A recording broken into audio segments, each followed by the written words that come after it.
The Gospel of Thomas, Series Part 1, Two Narratives, Yeshua of the Gospel of Thomas versus Jesus of the Biblical Canon.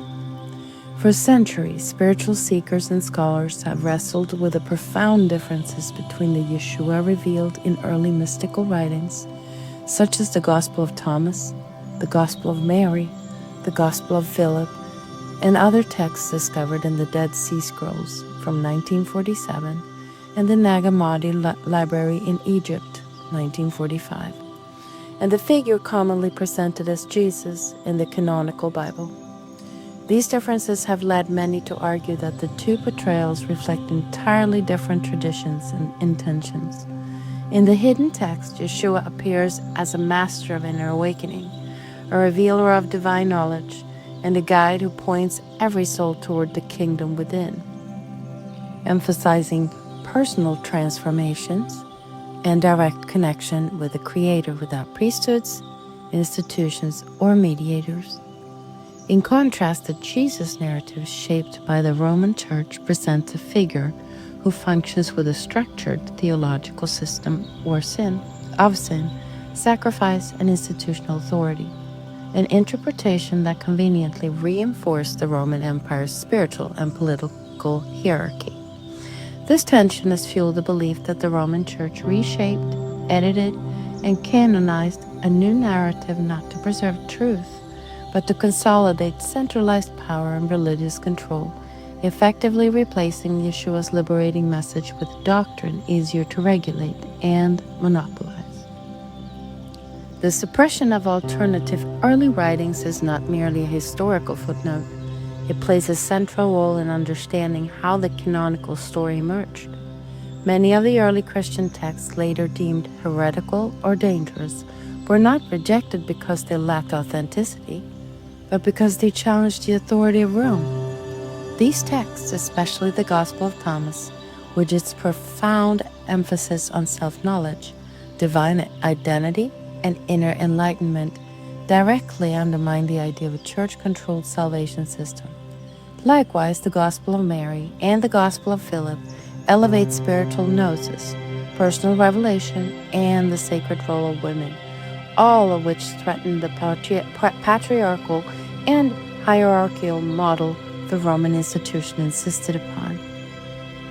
The Book of Enoch, with its vast cosmology and detailed accounts of heavenly realms, offered a worldview incompatible with the emerging Roman theological framework.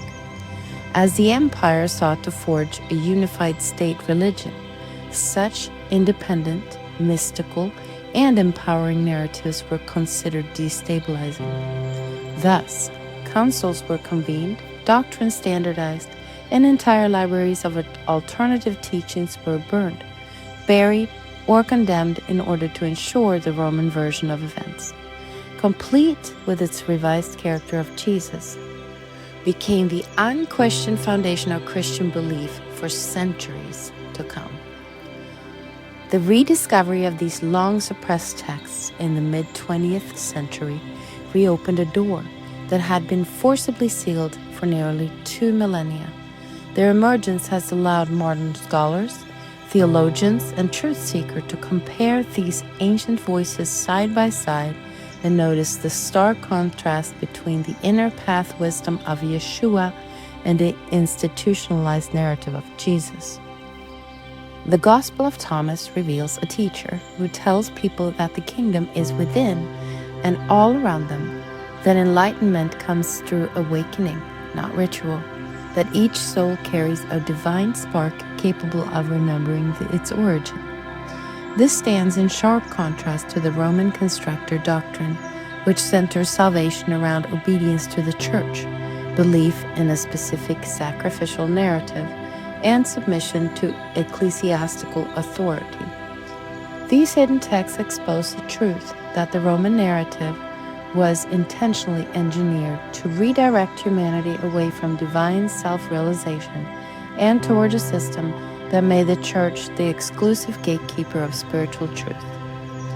The hidden texts, once buried to protect institutional power, now expose the magnitude of that manipulation and restore glimpses of the original, liberating, transformative message of Yeshua. A message not of control, but of awakening, not of obedience to an external authority, but of remembrance of the divine origin within every living soul. Let this stand as a declaration to all who seek truth beyond the walls of empire and the chains of inherited dogma. The story you were given was never the story that was meant to free you. For nearly 2,000 years, the Roman-crafted narrative of Jesus has been used as a veil, an instrument of control, obedience, and spiritual dependency, while the authentic teachings of Yeshua, the Master of Inner Enlightenment, were buried, banned, silenced, or destroyed. Yet truth can only be hidden for a season. The resurfacing of the ancient texts like the Gospel of Thomas, the Gospel of Mary, the Gospel of Philip, the Book of Enoch, and others signals the return of a voice once muted by force. These writings reveal a teacher who never demanded blind faith, who never established a hierarchy, who never pointed to a church as the way. Instead, Yeshua pointed every soul back to its own divine origin, teaching that awakening, not submission, is the path to breaking the chains of man-made deception, returning to the truth the Roman powers feared most, reclaiming the forgotten spark of Elohim within, restoring the true kingdom that begins in the heart, and ultimately walking the path of spiritual freedom, inner mastery, and the remembrance of who we were before the world system taught us to forget. And today, as these suppressed scriptures rise again from the sands of history, the world is once more confronted with the choice between inherited illusion and living truth. This is the hour when the illusions begins to fracture. These rediscovered books expose the calculated design of an institution that built its throne on the suppression of spiritual knowledge. The Roman Church did not fear heresy. It feared empowered and awakened individuals, people who understood that the kingdom is within, that revelation is personal, and that truth needs no mediator. The Roman Church feared the liberation of women, who appear prominently and powerfully in the banned Gospels. The Roman Church feared those who understood that divinity was not confined to temples or altars, but alive in every soul that dared to awaken. And so, through councils, decrees, and the machinery of empire, it replaced the liberator with a figure molded for control. But the moment these hidden books came to light, the curtain was torn a second time, not in the temple, but in history itself, revealing what was always meant to be known. Yeshua's message was never lost, only hidden, and now returns to confront the world with the truth that institutions tried so desperately to bury. And so we declare that the age of forgetting is over. Every soul who feels the stirring of remembrance within can now walk the path Yeshua originally taught, a path of inner revelation, spiritual sovereignty, and direct communion with the Creator. No priest, no church, no empire has the authority to stand between a soul and its Creator. The suppressed writings have re-emerged to strengthen the bold, awaken the seeking, and ignite the remembrance that humanity once carried as its birthright. Let this awakening move like fire across nations and hearts alike, restoring what was stolen, dissolving what was fabricated, and resurrecting the true message of Yeshua.